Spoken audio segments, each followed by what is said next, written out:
আজকে কি জানিস, আজকে তোর বাবার জন্মদিন। হ্যাপি বার্থডে বল। Happy birthday to you.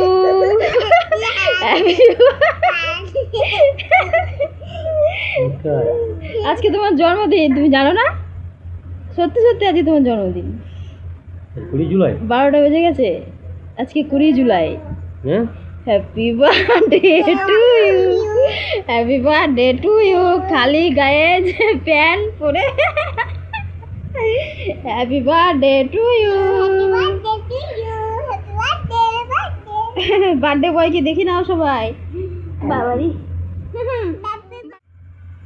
দেখো আমাদের বার্থডে বয় ঘুমায় বসে বসে, দাঁড়িয়ে দাঁড়িয়ে, উঠে উঠে। মশারি দেওয়ার মশা ঢুকাবে। হ্যাঁ হ্যাঁ হ্যাঁ হ্যাঁ, এই এই এই। আর এই যে এই একজন, এই একজন দেখো বাবার জন্মদিন সেলিব্রেট করেছো। আর এই একজন,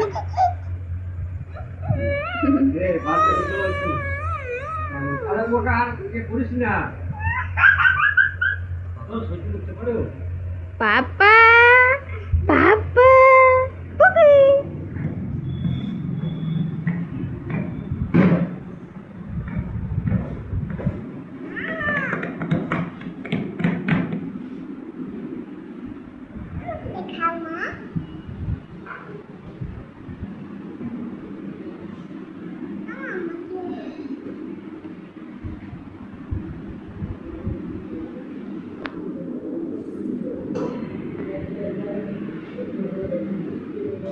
আজকে বরের জন্মদিন উপলক্ষে আমরা চলে এসেছি রেস্টুরেন্টে। দেখো খাওয়া দাওয়া করবো। এই যে মনা, কত সুন্দর না রেস্টুরেন্টে, দেখো দারুণ লাগছে, দারুণ লাগছে।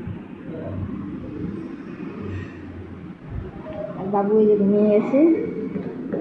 এই যে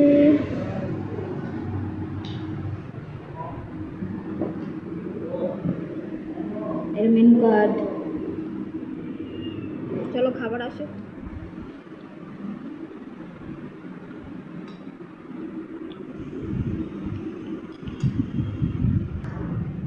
কি বলবো গাইস, বাবা রে, খেতে বসে এমন চেঁচাচ্ছে, অর্ধেক খেয়ে দিয়ে উঠে গেছি।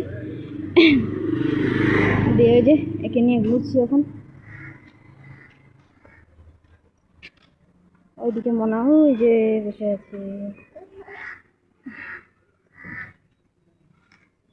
খেতে খেতে উঠে যেতে হয়। হাঁপিয়ে গেলাম। কি আর বলবো, কিছু বলার নেই। বাবার জন্মদিন, এদিকে আমার প্রচণ্ড শরীর খারাপ লাগছে। কি করব বুঝতে পারছি না, প্রচণ্ড মাথায় চাপ হয়ে যাচ্ছে। জানো তো কেন চাপ হচ্ছে? জানো কারণ হচ্ছে কি, আমি না বুঝে উঠতে পারছি না যে কি করব। বাবু দেখো ঘুমাচ্ছে, এত কষ্ট হচ্ছে বলার মতো নয়। টেনশনে টেনশনে পুরো আমি পুরো হাফ হয়ে গেছি, রোগা কাঠ ঠোকরার মতো হয়ে গেলাম। সবার দায়িত্ব আমার উপরে, ছেলের দায়িত্ব, মেয়ের দায়িত্ব, ছেলের বাবার দায়িত্ব, ঘরের কাজের দায়িত্ব, সমস্ত যত যা লাগবে সব আমি দেবো। বলো একটা মেয়ে হয়ে এই যে টেনশনগুলো যে মাথায় কেন ঢুকবে? মানে সব জানে যে এখন আমি টাকা দিই বলে না, মানে পেয়ে বসে গেছে। কি করবো না বুঝে উঠতে পারি না, ভালো লাগছে না আমার কিছু, ভীষণই কষ্ট হচ্ছে জানো তো। একটা মেয়ের উপরে এতভাবে চাপ দেয়, বিরক্তি লাগছে। ওইদিকে মেয়ে গেছে হসপিটালে, ঠাকুমা ভর্তি। ঠাকুমার তো বয়স হয়েছে আর ওই জন্য ভর্তি হয়েছে। 2 দিন পর পরই হসপিটালে ভর্তি হয়, ঠাকুমার শরীর ভালো নয়। কালকে গিয়ে ওর বাবা গিয়ে ভর্তি করে দিয়ে এসছে।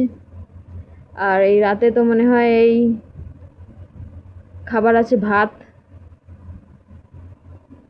খাবো, রাতে ভাত।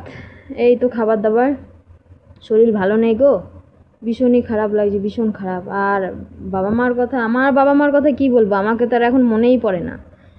ছেলে মেয়ে পেয়ে গেছে, এখন আর আমাকে মনে পড়ে না। কি হবে মনে করে, তাই না? যাই হোক, না মনে করুক গা, না আমি আমার বাবা মাকে অনেক ভালোবাসি, ওরা না ভালোবাসুক গা। আমাকে ভালোবাসে না সে আমি জানি। দেখো ফ্যানটাতে কত ধুলা পড়েছে, দেখেছো? সবার দায়িত্ব আমার মাথার উপরে। এই টেনশনে টেনশনে আমি ফোন করলাম, বললাম মা আমার শরীরটা ভালো নেই, বলছে ডাক্তার দেখা, ওষুধ খা। কি সুন্দর, একবার ফোন করে না কোনো দিনও, কখনো খোঁজ নেয় না ভালো করে। না নিজ্ঞা, আর আমার ভালোও লাগছে না। আমি এখন পর হয়ে গেছি না, পরই ভালো। আপন হওয়ার দরকার নেই, আমি একাই 100, কাউকে দরকার নেই আমার, কোনো দরকার নেই। যারা শুধুমাত্র মানে হেল্পিং ম্যান হবে যখন তার দরকার পড়বে, তখন সেরকম হেল্পিং ম্যানের দরকার নেই আমার। কাকে ই করবো এখন, এখন কি মানে কিছু বলার নেই আমার, আর ভালো লাগছে না গো। যাই হোক বন্ধুরা, অনেক কিছু বলে ফেললাম। ভালো থেকো, সুস্থ থেকো, সবাই ভালো থেকো, মন থেকে বলছি, সবাই ভালো থেকো। Tata, good night.